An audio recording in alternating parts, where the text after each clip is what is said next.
तर मूवीच्या सुरुवातीला आपण एक नवरा बायको बघतो ज्यांचं मटणाचं दुकान असतं. ते दोघेही तिकडे आपले दैनंदिन काम करत असतात. पण तेवढ्यात आपण बघतो की काही शाकाहारी लोकांचा ग्रुप तिकडे येऊन त्यांच्यावरती हमला करतात. शाकाहारी लोक जे असतात, जे चिकन मटण खात नाही, ते लोक त्यांच्यावरती हमला करतात कारण हे दोघं प्राण्यांना मारत होते. तेवढ्यात दोघांमधला नवरा विन्सेंट त्यामधल्या एका माणसाला पकडून खूप मारतो. पण तेवढ्यात त्या माणसाचे दुसरे साथीदार येतात आणि त्याला सोडवून नेतात. आपण बघतो की त्या नवरा बायकोच्या दुकानाचे खूप बेकार हालत झाली आहे आणि त्यांचा धंदा पण नीट चालत नव्हता. पुढच्या सीन मध्ये आपण त्या नवरा बायकोच्या मित्रमैत्रिणीला बघतो. त्यांचेही चिकनचे दुकान असतात, पण त्यांचा धंदा खूप चालत असतो. हे ऐकून नवरा बायको त्या दोघांवरती खूप जळतात आणि नंतर ते दोघं त्यांना भेटून घरी जातात. घरी जात असताना ते आपल्या गाडीमधून प्रवास करतात. प्रवास करत असताना नवऱ्याला तोच कालचा माणूस दिसतो ज्याने त्यांच्यावरती हमला केला होता. नवरा आधीच खूप रागात असतो म्हणून तो त्याच्यावरती हमला करतो.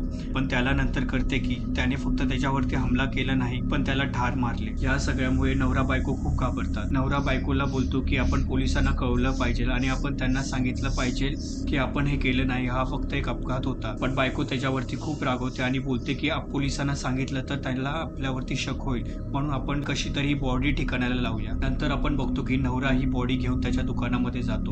नवरा या बॉडीचे छोटे छोटे तुकडे करतो. ते छोटे छोटे तुकडे करून तो ते फेकणार होता. छोटे छोटे तुकडे करत असताना बॉडीचा एक तुकडा कुत्र्याच्या बाजूला जाऊन पडतो. कुत्रा ते लगेच खाऊन टाकतो. हे बघून नवरा खूप आश्चर्यचकित होतो. नंतर तो त्या बॉडी मधला कान त्या कुत्र्याला देतो. तो कुत्रा आनंदाने ते कान पण खातो. हे बघून त्याला एक आयडिया येते आणि तो लगेच बायकोला जाऊन सांगणार असतो. पण रात्र खूप झाल्यामुळे तो त्याला सांगत नाही. सकाळी उठून तो त्याच्या मटणाच्या दुकानामध्ये येतो. त्याला कळते की बॉडीच्या कापलेल्या तुकड्यांपैकी एक तुकडा बायकोने ग्राहकांना विकला. हे ऐकून ते दोघे खूप घाबरतात. पण तेवढ्यात तीच ग्राहक येते जिने हा तुकडा विकत घेतला होता. ती त्यांच्याकडे येऊन आनंदाने सांगते की तो कोणता तुकडा होता मटणाचा जो तुम्ही मला विकला, तो खूप टेस्टी होता, प्लीज मला तो तुकडा अजून एक द्या. हे ऐकून दोघेही आश्चर्यचकित होतात आणि त्या ग्राहकाला आणखी एक तुकडा देतात. थोड्याच वेळात आपण तिकडे खूप ग्राहकांना बघतो जो त्याच मटणाचा तुकडा घेण्यासाठी येतात. आपल्याला कळतं की पहिल्या ग्राहकांनी सगळ्या लोकांना सांगितलं आहे की इथे चवीदार मटणाचा तुकडा भेटत आहे, म्हणून हे सगळे लोक त्या दुकानामध्ये तो मटणाचा तुकडा घेण्यासाठी आले होते. आपण नंतर दुकानाच्या बाहेर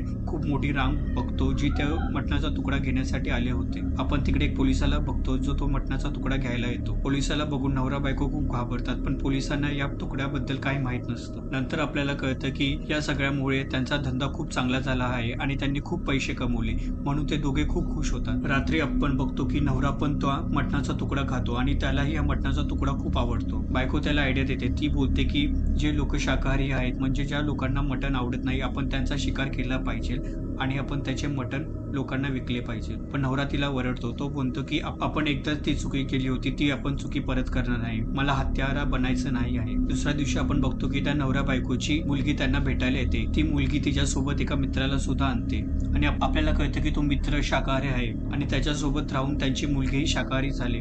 हे ऐकून त्या लोकांना खूप राग येतो आणि ते विचार करतात की आपण आता लोकांचा शिकार केला पाहिजे. नंतर ते शिकार करण्यासाठी एका शाकाहारी हॉटेलमध्ये जातात. तिकडे त्यांना एक शाकाहारी माणूस दिसतो. तो खूप हट्टाकट्टा असतो.